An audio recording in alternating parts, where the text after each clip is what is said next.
ఈ వీడియోలో మనము 8th and 9th ఈ 2 days అక్టోబర్ 2023 కరెంట్ అఫైర్స్ గురించి డిస్కషన్ చేద్దాం. ఈ వీడియో ఎండ్ వరకు చూడండి, చాలా ఇంపార్టెంట్ అప్డేట్స్ ఉన్నాయి.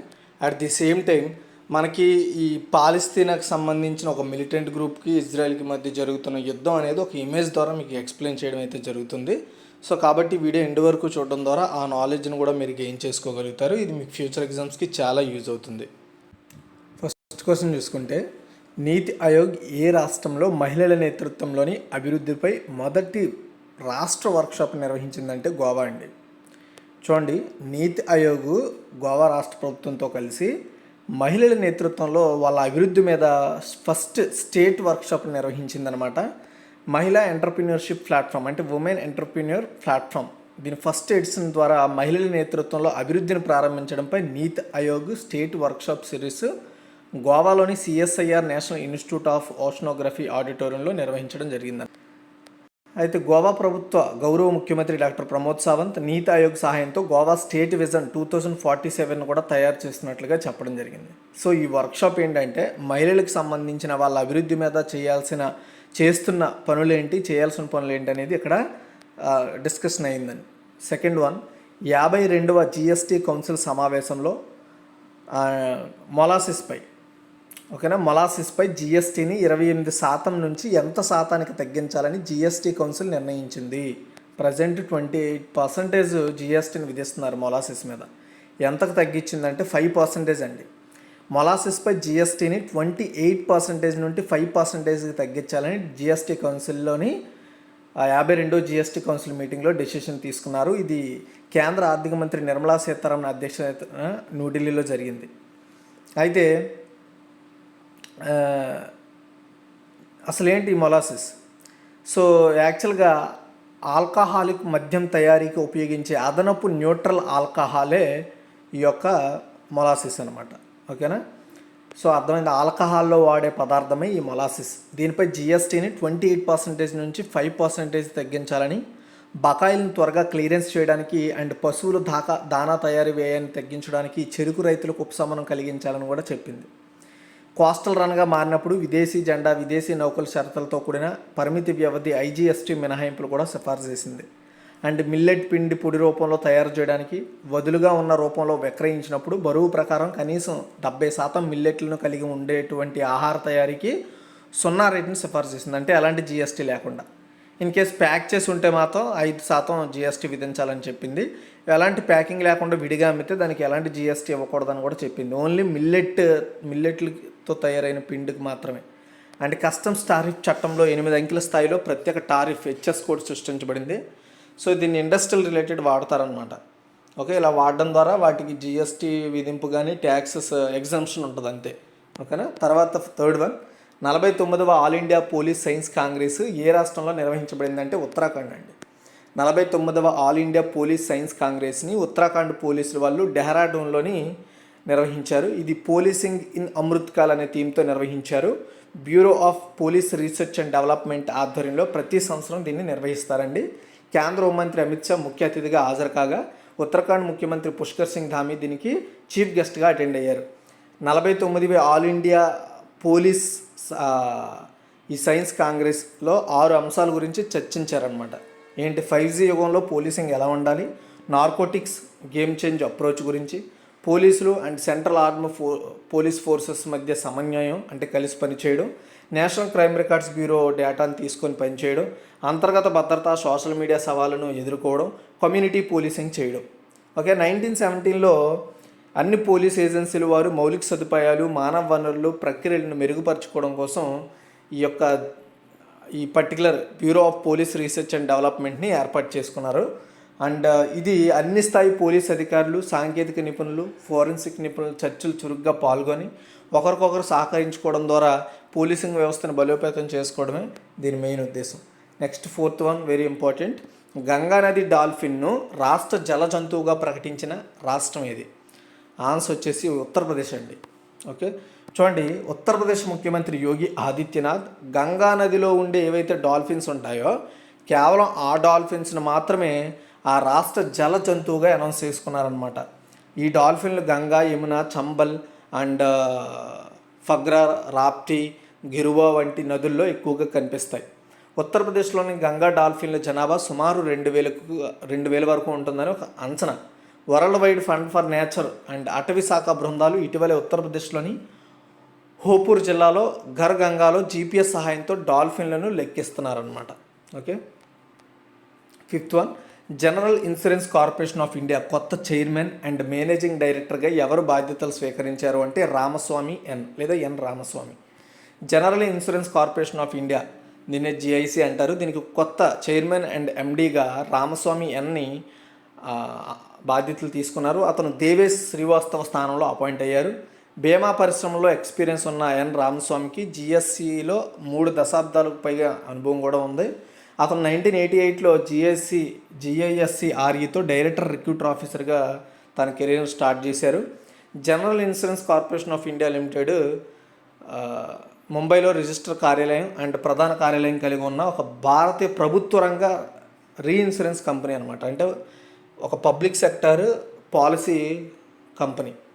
తర్వాత సిక్స్త్ వన్, ఇండియన్ నేవీ మరియు స్టేట్ బ్యాంక్ ఆఫ్ ఇండియా ఏ పేరుతో ప్రత్యేక కార్డును ప్రారంభించింది అంటే నవ్ ఈ cash. India navy and state bank of India కలిసి నవ్ ఈ క్యాష్ అనే కార్డును లాంచ్ చేశారు. ఈ కార్డు ఆన్లైన్ ఆఫ్లైన్ మోడ్లో పనిచేయగల ఒక స్పెషల్ ఈ క్యాష్ కార్డు.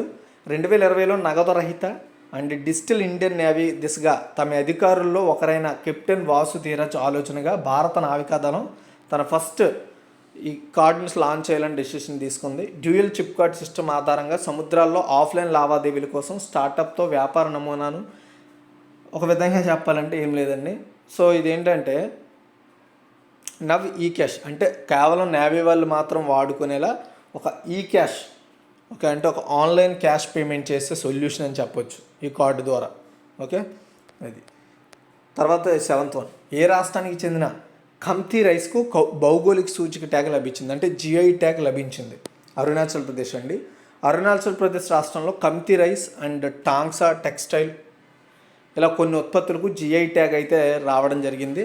సో వాటితో పాటు ఇంకొన్ని రాష్ట్రాలు కూడా జిఐ ట్యాగ్లు అయితే రావడం జరిగింది. వాటి గురించి అయితే ఇక్కడ నేను ఒక టేబుల్లో అయితే ఉంది, ఆ టేబుల్లో మీకు ఎక్స్ప్లెయిన్ చేస్తానండి. ఫస్ట్ అరుణాచల్ ప్రదేశ్ 3 ఉత్పత్తులకు వచ్చింది జిఐ ట్యాగు. అది అరుణాచల్ ప్రదేశ్ యాగ్ చుర్పి. దీని గురించి ఆల్రెడీ నేను మొన్న కరెంట్ అఫైర్స్లో చెప్పేశాను. ఇది ఒక food item. And Arunachal Pradesh Khamti rice, ఇది కూడా వ్యవసాయంకి రిలేటెడ్. అరుణాచల్ ప్రదేశ్ తంగ్సా వస్త్ర ఉత్పత్తి, వస్త్రాలకు సంబంధించింది. ఈ 3ంటికి జిఐ ట్యాగ్ వచ్చింది. తర్వాత తమిళనాడు ఉడంగుడి పన్నంక రుపట్టి, ఇది ఒక ఫుడ్ అనమాట, దీనికి కూడా జిఐ ట్యాగ్ వచ్చింది. తర్వాత జమ్మూ కాశ్మీర్ బసోలి పష్మీనా ఉన్ని ఉత్పత్తులకు అంటే వస్త్రాల విభాగంలో వచ్చింది. ఉదంపూర్ కలాడి ఆహార పదార్థం, దీనికి ఒకటి. నెక్స్ట్ ఒడిస్సాలో కేంద్రపర రసబలి ఆహార పదార్థం, దీనికి జిఐ ట్యాగ్ వచ్చింది. నెక్స్ట్ గోవా జీడిపప్పు లేదు కాజు వ్యవసాయంలో, దీనికి జిఐ ట్యాగ్ అయితే రావడం జరిగింది. ఇవన్నీ స్పెషల్ ఉత్పత్తులు అనమాట, రాష్ట్రంలో స్పెషల్ ప్రోడక్ట్స్ కాబట్టి వాటికి జిఐ ట్యాగ్ అయితే రావడం జరిగింది రీసెంట్గా. తర్వాత 8, భారతదేశం ఏ దేశంతో కలిసి electrical interconnections and green clean hydrogen కోసం అవగాహన ఒప్పందంపై సంతకం చేసింది? సౌదీ అరేబియా అండి. ఇండియా అండ్ సౌదీ అరేబియా వీళ్ళిద్దరూ కలిసి electrical interconnections, green and clean hydrogen supply చైన్లలో అవగాహన ఒప్పందంపై సంతకం చేసుకున్నారనమాట. సో ఈ సహకారం ద్వారా ఈ పర్టికులర్గా electrical interconnections, green and clean hydrogen వీటి సప్లై అంటే పంచుకోవడంలో వీళ్ళిద్దరూ కలిసి పనిచేస్తారనమాట. అంటే బిజినెస్ టు బిజినెస్ మీటింగ్స్ జరుగుతాయి వీటి వల్ల. భారతదేశం యొక్క విద్యుత్ మంత్రిత్వ శాఖ భారతదేశం అండ్ సౌదీ అరేబియా మధ్య ఎలక్ట్రికల్ ఇంటర్ కనెక్షన్లో సహకారం పెరుగుద్ది. ఒక ఫ్రేమ్ వర్క్ కూడా ఏర్పాటు చేసుకుంటారు, అంటే ఇద్దరు కలిసి ఎలా పనిచేయాలనేది డిసైడ్ అవుతారు. గ్రీన్ క్లీన్ హైడ్రోజన్, పునరుత్పత్తి శక్తి ఇలాంటి ఉత్పత్తుల్లో ఇద్దరు కలిసి పనిచేసుకుంటారు. ఎందుకంటే ఫ్యూచర్లో గ్రీన్ హైడ్రోజన్ లేదా పునరుత్పత్తి శక్తి చాలా ఇంపార్టెంట్. అంటే సహజంగా ఎనర్జీని ప్రొడ్యూస్ చేయడం చాలా important. Like solar and air, water ఇలాంటి రిసోర్సెస్తో మనం పవర్ జనరేట్ చేయడం చాలా ఇంపార్టెంట్. వాటి మీద డిపెండ్ అవ్వడం చాలా ఇంపార్టెంట్. కాబట్టి వీటి మీద కలిసి సౌదీ అరేబియా, ఇండియా కలిసి పనిచేస్తాయి. ఇంకా చాలా డీటెయిల్డ్గా మీరు తెలుసుకోవాలనుకుంటే మాత్రం మోర్ ఇన్ఫో మీద క్లిక్ చేస్తే మీకు ఒక సైట్ ఓపెన్ అవుద్ది. దాని మీద క్లిక్ చేసి మీరు వెళ్ళొచ్చు. అండ్ ఈ సైట్ లింక్ నేను డిస్క్రిప్షన్లో ప్రొవైడ్ చేస్తాను, ఎవరికైనా కావాలంటే క్లిక్ చేసి ఒకసారి చూడండి. Next 9, from research to impact just and resilient agri food systems దీని మీద అంతర్జాతీయ పరిశోధన సమావేశాన్ని ఎవరు ప్రారంభించారు? మన ఇండియాలో ద్రౌపది ముర్ము అండి. ప్రెసిడెంట్ ద్రౌపది ముర్ము గారు న్యూఢిల్లీలో అక్టోబర్ 9 నుండి అక్టోబర్ 12 వరకు జరిగే from research to impact just and resilient agri food systems దీని మీద అంతర్జాతీయ పరిశోధన సమావేశాన్ని ఆమె ప్రారంభించారు.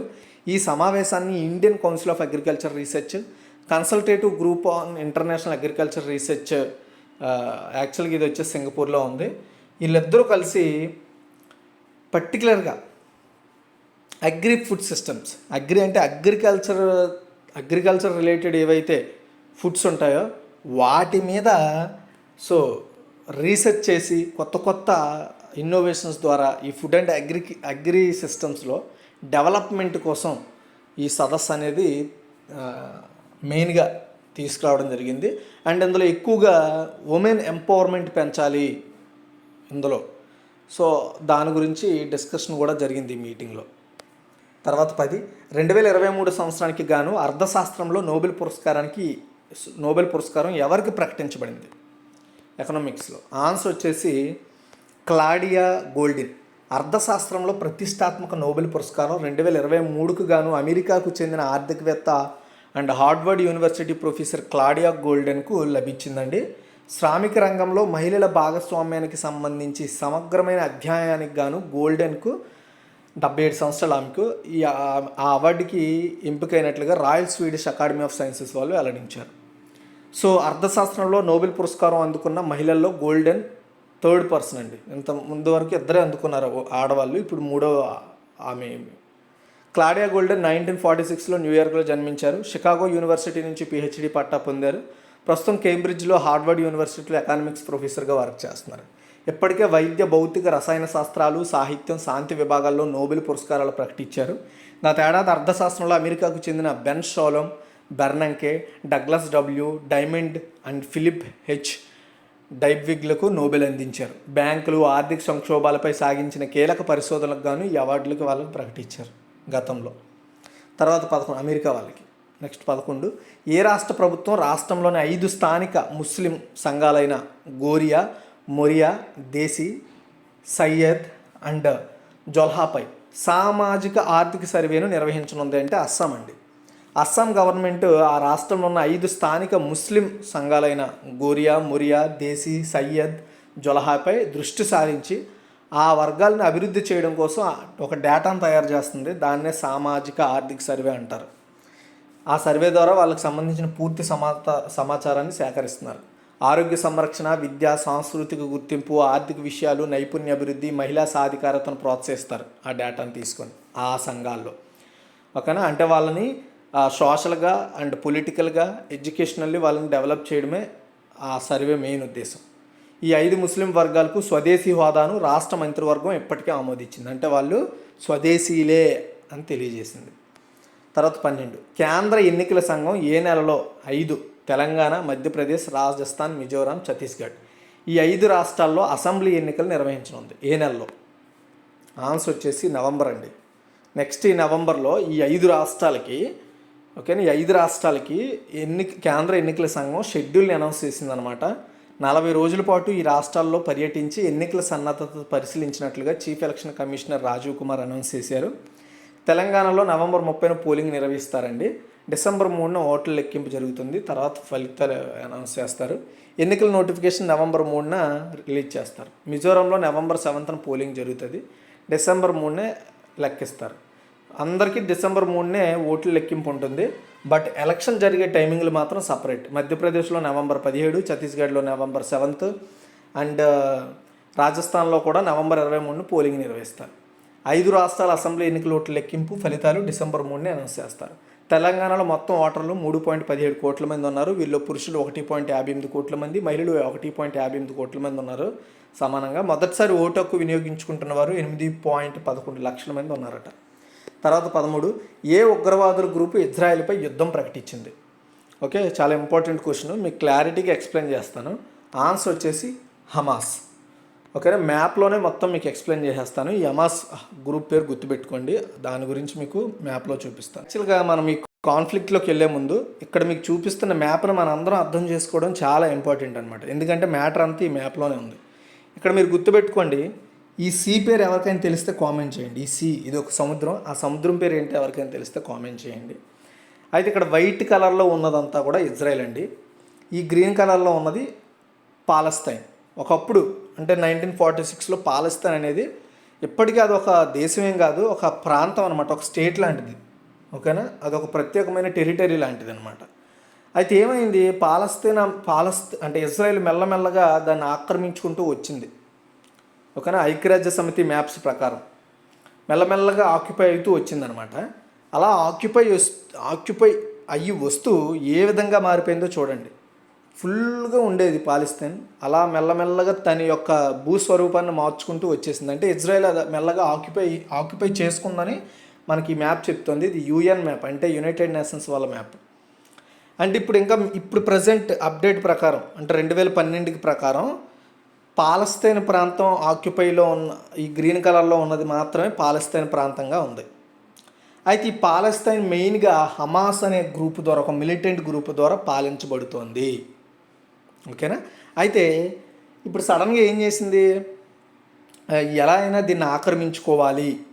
ఈ ప్రాంతాన్ని అంతా కూడా మనం వెస్ట్ బ్యాంక్ అంటారండి, వెస్ట్ బ్యాంక్. ఓకే, పాలస్తీనా ఆధీనంలో ఉన్న వెస్ట్ బ్యాంక్, ఈ వైట్లో ఉన్నది ఇజ్రాయెల్. ఇప్పుడు ఏం చేసింది సడన్గా, ఇక్కడ ఈ ప్రాంతం ఏదైతే ఉందో దీన్ని గాజా స్ట్రిప్ అంటారు. ఈ గాజా అనేది పాలస్తీనాలో ఒక భాగం. అంటే ఇక్కడ కూడా పాలస్తీనా యొక్క పరిపాలన జరుగుతోంది ఈ ప్రాంతంలో. దీన్ని గాజా స్ట్రిప్ అంటారు. ఈ గాజా స్ట్రిప్ నుండి, ఎందుకంటే ఇది నడి ఒడ్డున ఉంది, ఇది బార్డర్లో ఉంది కదా, సో వీళ్ళకి ఈ చుట్టుపక్కల ప్రాంతాల్లో అటాక్ చేయడం చాలా ఈజీ అయ్యింది. ఎందుకంటే ఇక్కడ బాగా గట్టిగా సెక్యూరిటీ ఉంటుంది, ఇక్కడ ఏం చేయడానికి లేదు. ఎందుకంటే ఈ చుట్టూ ఇజ్రాయెల్ కదా, ఇక్కడికి వెళ్ళాలంటే ఎవడవతారం కాదు. ఇప్పుడు మన భూభాగంలో ఉంటే ఎవడు రాలేడు, కానీ సరిహద్దుల్లో ఈజీగా రావచ్చు. సో ఈ సరిహద్దుల నుండి హమాస్ అనే గ్రూపు ఈజీగా దాడులు చేయడానికి బాగుంటుంది అనే ఉద్దేశంతో ఇక్కడ నుండి దాడులు మొదలుపెట్టింది అనమాట ఇజ్రాయెల్ మీద. ఓకేనా, ఇక్కడ స్టార్ట్ అయింది గొడవేమి ఇప్పుడు కాదండి, ఇప్పటి నుండో ఈ కాన్ఫ్లిక్ట్ ఉందో ఇద్దరి మధ్య భూభాగాల విషయంలో. ఎందుకంటే ఒకరినొకరిని అణిచివేతకు గురి చేసుకున్నారు ఒకప్పుడు, ఎక్కువగా ఇజ్రాయెల్ దాని ఇంపాక్ట్ చూపించింది. సో దొరికిందే ఛాన్స్ అని ఇప్పుడు మళ్ళీ ఈ హమాస్ గ్రూప్ వాళ్ళు యుద్ధం ప్రకటించారనమాట వాళ్ళ మీద. సో ఇప్పుడు ఏమైందంటే ఇదే గొడవ, ఆక్యుపేషనే గొడవ. పాలస్తీనా ఒకప్పుడు ఎలా ఉండేది, ఇప్పుడు ఎలా ఉందో ఒకసారి మీరు చూసుకోవచ్చు. ఇప్పుడు మనం ఇక్కడ చూసుకుంటే ఇదే conflict area, Gaza city, Gaza strip అని చెప్పాను కదా, ఇదే. ఎక్కడి నుండే యుద్ధం జరుగుతుంది అనమాట. ఎక్కడి నుండే హమాస్ గ్రూప్ ఇజ్రాయెల్ మీద యుద్ధం చేస్తుంది, ఇజ్రాయెల్ ప్రాంతం మీద మొత్తం మీద. ఓకేనా, సో ఇప్పుడు దానికి ప్రతిస్పందనగా ఇజ్రాయెల్ కూడా ఈ హమాస్ గ్రూపు అండ్ ఈ గాజా స్ట్రిప్ మీద యుద్ధం ప్రకటించిందనమాట. ఓకే, ఇది గుర్తుపెట్టుకోవాల్సిన విషయం. మీరు అర్థమైంది కదా మీకు. కేవలం సో అణిచివేత, ఆక్యుపేషనే దీనికి ప్రధాన కారణం అన్నమాట యుద్ధానికి. ప్రధానంగా ఇక్కడ చూసుకుంటే ఆపరేషన్ ఆల్ ఆక్సా ఫ్లడ్ పేరుతో ఇజ్రాయెల్పై రాకెట్ దాడులకు పాల్పడింది. సో 20 నిమిషాల్లో 5,000కి పైగా రాకెట్లను ఇజ్రాయెల్ మీదకు ప్రయోగించిందనమాట. ఓకేనా, అయితే గాజా ప్రాంతాన్ని హమాస్ 2007లో హస్తగతం చేసుకున్న తర్వాత చాలా యుద్ధాల్లో ఇజ్రాయెల్ పాలస్తీనా మిలిటెంట్లు తలబడ్డారు. అయితే గాజా వర్కర్లు తమ దేశంలోకి ప్రవేశించకుండా ఇజ్రాయెల్ సరిహద్దులు మూసేయడం తాజా ఉద్రిక్తులకు కారణం అనమాట. అంటే ఈ గాజా ఉండే ప్రాంతంలో ఇజ్రాయెల్లోకి రాకుండా ఆ ప్రాంతం వాళ్ళు సో మొత్తం మూసారనమాట. అక్కడ గొడవ పెరగడం స్టార్ట్ అయింది. సో హమాస్ అనేది ఒక గాజా స్ట్రిప్ను పాలించే పాలస్తీనా ఇస్లామిక్ ఉగ్రవాద సంస్థ. హమాస్ ఇజ్రాయెల్ నాశనం చేస్తామని ప్రతిజ్ఞ చేసింది. 2007లో గాజాలో అధికారం చేపట్టినప్పటి నుండి ఇజ్రాయెల్తో అనేక యుద్ధాల్లో చేసింది. గాజా స్ట్రిప్ ఇజ్రాయెల్, ఈజిప్ట్ మధ్యధరా సముద్రం మధ్య 41 కిలోమీటర్ల పొడవు, 10 కిలోమీటర్ల వెడల్పు ఉన్న ఒక ప్రాంతం. చూపించాను కదా మీకు ఇటు సైడ్ గ్రీన్ కలర్ అది. ఇది సుమారుగా 2.3 మిలియన్ల మందికి నివాసంగా ఉందన్నమాట. ప్రపంచంలో అత్యధిక జనసాంద్రత కలిగిన వాటిలో ఒకటిది ఈ ప్రాంతం. తర్వాత 14 భారత వైమానిక దళం 2023లో ఎన్నో వ్యవస్థాపక దినోత్సవం జరుపుకుందంటే 91. సుదీర్ఘకాలం తర్వాత భారత వైమానిక దళం ఫ్లాగ్ మార్చింది. ప్రయాగ్రాజ్లోని బ్రహ్మౌలిలో సెంట్రల్ ఎయిర్ కమాండ్ హెడ్ క్వార్టర్స్లో ఎయిర్ ఫోర్స్ డే సందర్భంగా ఆ కొత్త ఫ్లాగ్ని ఆవిష్కరించారు. వైమానిక దళాన్ని 8 అక్టోబర్ 1932లో ఏర్పాటు చేశారు. అయితే 72 సంవత్సరాల తర్వాత వైమానిక దళం ఫ్లాగ్ను మార్చడం విశేషం. అయితే ఎయిర్ ఫోర్స్ ఇంతకుముందు రాయల్ ఫోర్స్ పేరుతో ఉండేది. ఆ తర్వాత రాయల్ ఇండియన్ ఎయిర్ ఫోర్స్గా పిలిచారు. ఆ తర్వాత 1950లో ఆఫ్టర్ ఇండిపెండెంట్ తర్వాత మనకు ఒక స్వాతంత్రం వచ్చిన తర్వాత సో రాయల్ అనే పదాన్ని పూర్తిగా తొలగించి ఇండియన్ ఎయిర్ ఫోర్స్ అని పేరు పెట్టారు. ఆ టైంలో ఒక కొత్త ఫ్లాగ్ని తీసుకొచ్చారు. ఆ తర్వాత స్వాతంత్రం వచ్చిన తర్వాత 1950లో ఫ్లాగ్ మార్చడం, ఆ తర్వాత మళ్ళీ ఇప్పుడు 2023లో ఫ్లాగ్ని అయితే మార్చడం జరిగింది 91వ వ్యవస్థాపక దినోత్సవం సందర్భంగా. ఓకేనా. So chief of defence staff general Anil Chauhan సమక్షంలో ఎయిర్ ఫోర్స్ ఫ్లాగ్ ఆవిష్కరణ జరిగింది. ఫ్లాగ్ పూర్తిగా నీలం కలర్లో ఉంటుంది. మధ్యలో జాతీయ చిహ్నం 3 రంగులు వృత్తాకారంలో ఉంటాయి. ఒక జాతీయ జెండాను సైతం ఏర్పాటు చేశారు. ఎయిర్ ఫోర్స్ లోగోను సైతం ఏర్పాటు చేశారు. తర్వాత 15 ఏ సంస్థ నేతృత్వంలోని నేషనల్ ఫ్రేమ్వర్క్ ఫర్ క్లైమేట్ సర్వీసెస్ని భారత ప్రభుత్వం ప్రారంభించనుంది? భారత వాతావరణ శాఖ అండి. సింపుల్గా చెప్తాను, ఐఎండి అంటే భారత వాతావరణ శాఖ అంటే ఇండియన్ మెట్రలాజికల్ డిపార్ట్మెంట్ అనమాట. దీని నేతృత్వంలో అండర్ ఐఎండిలో national framework for climate services అంటే క్లైమేట్ సర్వీసెస్ మీద పనిచేయడానికి. క్లైమేట్ సర్వీసెస్ అంటే వాతావరణాలకు సంబంధించి మార్పులు ఎందుకు జరుగుతున్నాయి, ఎలా జరుగుతున్నాయి, దీనికోసం ప్రపంచ దేశాలు కలిసి ఏమేమి చేయాలనేదే ఈ ఫ్రేమ్వర్క్ మెయిన్ ఉద్దేశం అనమాట. సో దీని మీద పనిచేయడం కోసం ఈ ఎన్ఎఫ్సిఎస్ని ఏర్పాటు చేయబోతుంది భారత ప్రభుత్వం. ఓకేనా. ఈ ఫ్రేమ్వర్క్ వాతావరణ సమాచారం, సేవల వినియోగదారుల కోసం ఎలాంటి ఇబ్బందులు లేకుండా ఒక వేదికగా పనిచేస్తుంది. అగ్రికల్చర్ కావచ్చు, ఎనర్జీ కావచ్చు, అండ్ ఫ్లూయిడ్స్ కావచ్చు, హెల్త్ కావచ్చు, నీరు, ఇలాంటి కీలక రంగాల్లో వాతావరణ ప్రమాదాలను నిర్ణయించడంలో ఈ ఎన్ఎఫ్సిఎస్ అనేది పనిచేస్తుంది. అండ్ ఎన్ఎఫ్సిఎస్ లాగే ప్రపంచవ్యాప్తంగా global framework for climate services అనేది ఉంది. దాన్ని జిఎఫ్సిఎస్ అంటారు. సేమ్ అదేవిధంగా పనిచేస్తుంది. బట్ ఇది ఓన్లీ నేషనల్ అంటే మన దేశంలో మాత్రమే పనిచేస్తుంది. జిఎఫ్సిఎస్ అనేది జిఎఫ్సిఎస్లో భాగంగా ఉన్న దేశాల్లో పనిచేస్తూ ఉంటుంది. అయితే ఇందులో ఇప్పుడు మన ఇండియా కూడా చేరబోతుంది అనమాట. ఓకేనా.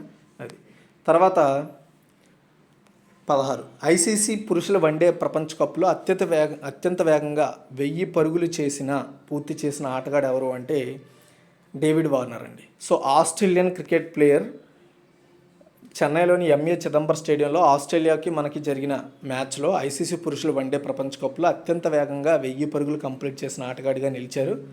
సో ఇంతకుముందు ఆ రికార్డ్స్ డేవిడ్ వార్నర్ ప్రజెంట్ ఆస్ట్రేలియాలో 19 ఇన్నింగ్స్లో, Sachin Tendulkar India 20 innings, AB de Villiers దక్షిణాఫ్రికా 20, and V Richard West Indies 21, Sourav Ganguly 21, మార్క్వా ఆస్ట్రేలియా 22, అండ్ హర్షల్ గిబ్స్ దక్షిణాఫ్రికా 22. తక్కువ ఇన్నింగ్స్లో ఎక్కువ పరుగులు అంటే 1000 పరుగులు కంప్లీట్ చేసిన వ్యక్తి డేవిడ్ వార్నర్ ప్రజెంట్ అయితే. తర్వాత సచిన్ కొందా రికార్డు మన ఇండియాకి. తర్వాత 17 ప్రపంచ హైడ్రోజన్ ఇంధన కణ దినోత్సవం ఎప్పుడు జరుపుకుంటారు? అక్టోబర్ 8 అండి. ప్రపంచ హైడ్రోజన్ ఇంధన కణ దినోత్సవం అక్టోబర్ 8వ తేదీన హరిత స్థిరమైన శక్తికి మూలంగా హైడ్రోజన్ యొక్క అపరిమితమైన అవకాశాలను అన్వేషించడానికి, ప్రభావం చేయడానికి జరుపుకుంటారు. ఇంధన కణాల బహుముఖ సాంకేతికతతో పాటు హైడ్రోజన్ను శుభ్రమైన స్థిరమైన శక్తి వనరుగా అవగాహన ప్రోత్సహించడం, వాతావరణ మార్పుల యొక్క ఒత్తిడిని ఎదుర్కోవడంలో హైడ్రోజన్ అండ్ దాని యొక్క ఇంధన కణాలు ఎంత ఉపయోగపడుతున్నాయి అనేది తెలియజేయడం మెయిన్ ఉద్దేశం అనమాట. సింపుల్ అండి. హైడ్రోజన్ ద్వారా మనకి ఎలాంటి పొల్యూషన్ రాదు.